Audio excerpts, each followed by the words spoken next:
Di RSUD Banyumas, ada satu ruangan yang jarang dipakai. Nomornya ke-308.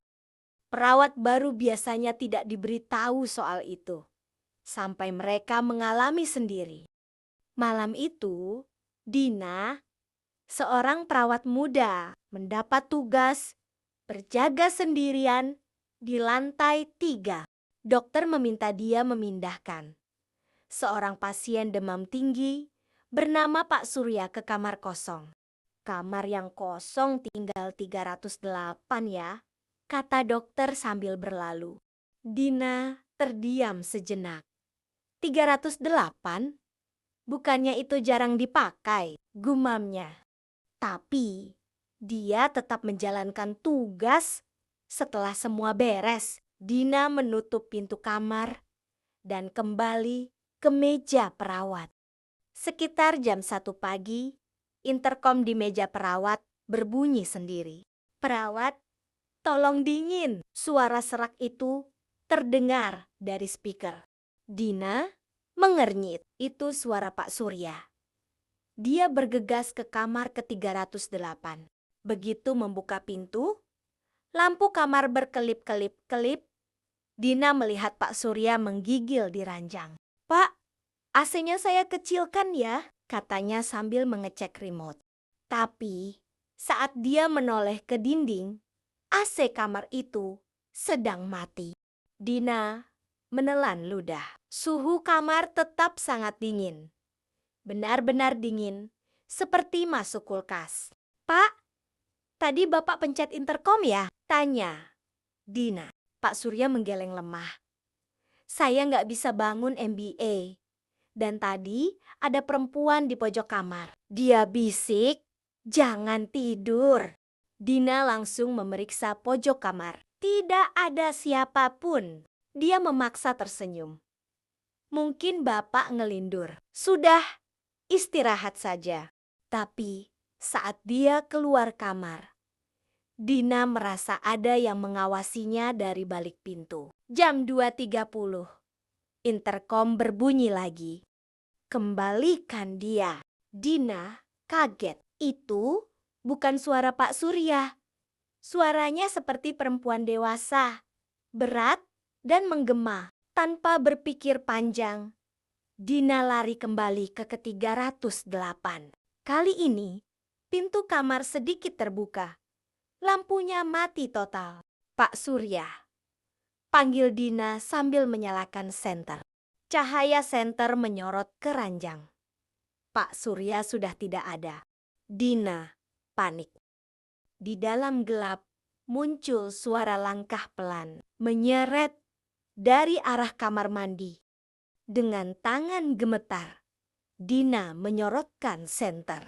Cahaya itu mengenai wajah seorang perempuan dengan rambut panjang, menutupi wajah, bahunya terangkat-angkat seperti sedang menangis.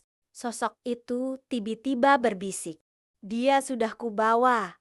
Jangan pindahkan orang ke sini." Tiba-tiba, sosok itu menghilang dan pintu kamar mandi terbanting keras.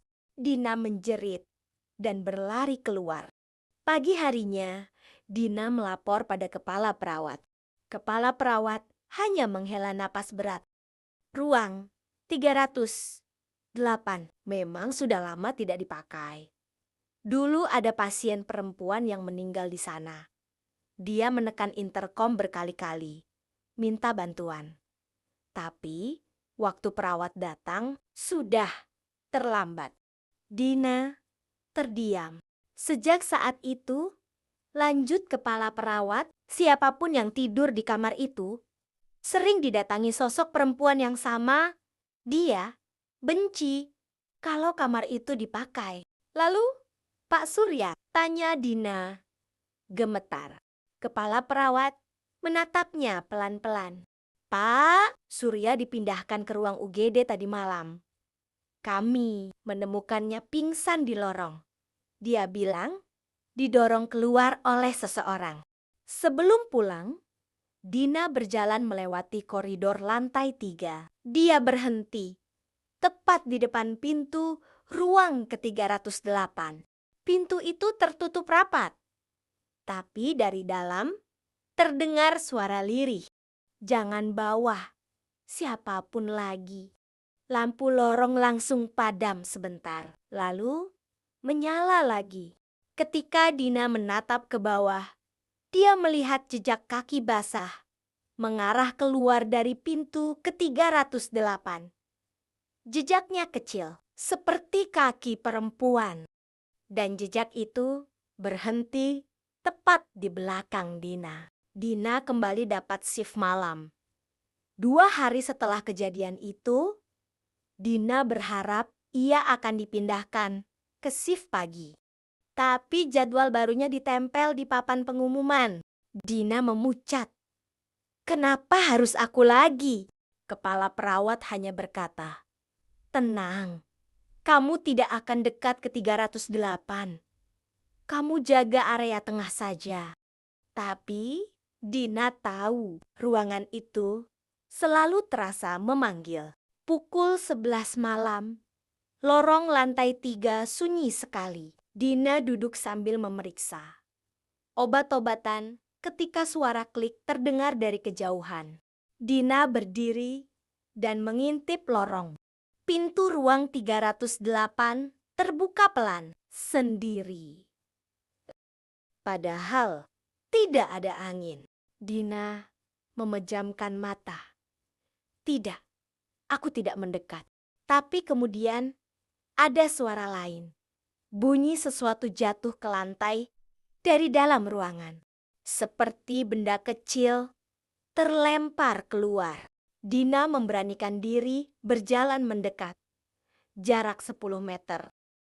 Di depan pintu, ia melihat sebuah kartu nama tergeletak.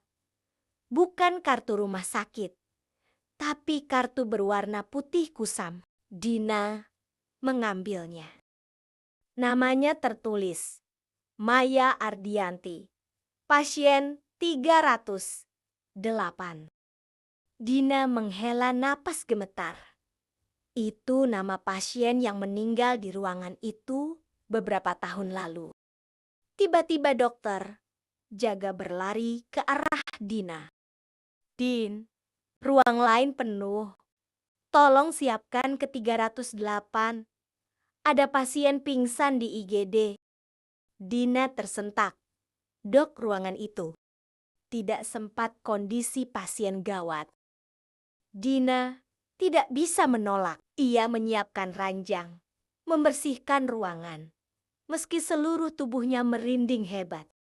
Suhu di dalam kamar sangat dingin lagi. Dina merasa seperti ada napas dingin di belakang lehernya setiap kali ia berbalik. Suhu di dalam kamar sangat dingin lagi. Dina merasa seperti ada napas dingin di belakang lehernya setiap kali ia berbalik. Perawat lain mendorong pasien baru masuk. Seorang wanita muda bernama Rina. Wajahnya pucat dan tubuhnya penuh lebam seperti habis kecelakaan. Dina membantu memasang infus. Rina sempat membuka mata dan berbisik lirih. "Jangan taruh aku di sini." Dia marah. "Siapa?" tanya Dina. Rina menunjuk pojok kamar. Ada perempuan berdiri, rambutnya panjang banget. Dina menelan ludah. Di pojok itu tidak ada apa-apa. Di meja perawat, Dina memeriksa monitor CCTV ruangan 308. Ia ingin memastikan pasien aman. Awalnya normal. Rina terbaring, selimut rapi. Lalu perlahan muncul bayangan gelap di pojok ruangan, seperti sosok perempuan membungkuk. Bayangan itu bergerak mendekati ranjang Rina dan berhenti tepat di samping tempat tidur. Dina membeku. Sosok itu menunduk ke telinga pasien, seolah berbisik sesuatu. Lalu tiba-tiba kamera bergetar Layar blackout. Saat menyala lagi, Rina sudah duduk tegak menatap kamera. Matanya terbuka lebar seperti tidak berkedip. Dina langsung berlari ke kamar ke 308. Saat tiba di depan pintu 308, Dina tidak langsung masuk. Dari dalam terdengar bisikan. "Dia takut. Boleh aku ambil?" Suara perempuan berat. Putus-putus. Lalu suara Rina menjawab lirih. "Jangan-jangan aku mau pulang. Tolong." Dina menutup mulutnya sendiri agar tidak berteriak. Pintu tiba-tiba bergetar seperti ada yang menendang dari dalam. Dina akhirnya membuka pintu dengan paksa. Di dalam, Rina sudah tidak diranjang. Selimutnya jatuh ke lantai. Dina memindai ruangan dengan panik. "Rina!" Tiba-tiba dari bawah ranjang terdengar suara terisak. Dina menunduk perlahan. Dan dia melihat Rina bersembunyi sambil memeluk lutut. Wajahnya menangis gemetar. "Dia di belakangmu," bisik Rina. Bisik. Dina membeku. Seseorang berdiri tepat di belakangnya. Napasnya dingin mengenai tengkuk Dina. Dina berdiri kaku. Rina masih bersembunyi di bawah ranjang, menggigil dan menangis. "Dia di belakangmu," ulang Rina dengan suara putus-putus. Dina merasakan hembusan napas dingin menyentuh tengkuknya. Perlahan, sangat perlahan, seperti ada seseorang berdiri tepat di jarak beberapa sentimeter. Dina tahu satu hal. Jangan menoleh. Tapi sosok itu berbisik tepat di telinganya. "Kenapa kamu kembali?" Suara itu serak, basah seperti seseorang yang tenggelam lalu dipaksa berbicara. Dina menutup matanya. "Aku hanya ingin membantu pasien. Tolong jangan ganggu kami." Sosok itu menghela napas panjang. Napas yang dinginnya seperti es masuk ke kulit Dina. "Aku dulu juga begitu. Pernah meminta tolong, tapi tidak ada yang datang."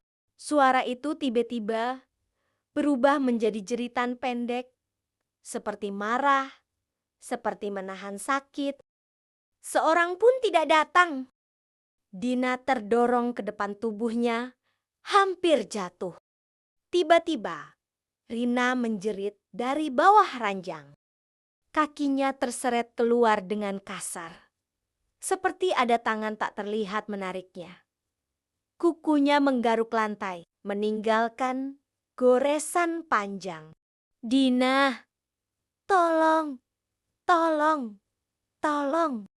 Dina langsung meraih tubuh Rina, mencoba menarik. Tapi kekuatan yang menarik gadis itu jauh lebih kuat. Wajah Rina berubah pucat dan matanya melebar penuh teror. Rina menjerit, "Jangan bawa aku! Jangan!" Dina menarik sekuat tenaga. Anehnya, sosok itu berhenti. Tarikan dari arah berlawanan mengendur.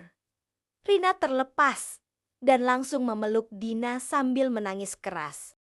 Lalu terdengar suara lirih dari pojok gelap kamar. "Kau memilih dia." Lampu kamar tiba-tiba menyala sendiri. Tidak ada sosok apapun di ruangan itu. Rina masih memeluk Dina Aratoret seperti anak kecil.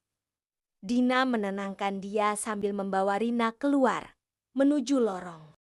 Namun saat mereka meninggalkan ruangan, Dina menoleh sekilas. Pintu 308 perlahan tertutup sendiri. Dan sebelum benar menutup, Dina melihat sesuatu. Seseorang berdiri di dalam ruangan. Perempuan bergaun rumah sakit, Rambut panjang menutupi wajah. Tubuhnya condong ke depan, seolah menatap Dina dari celah pintu.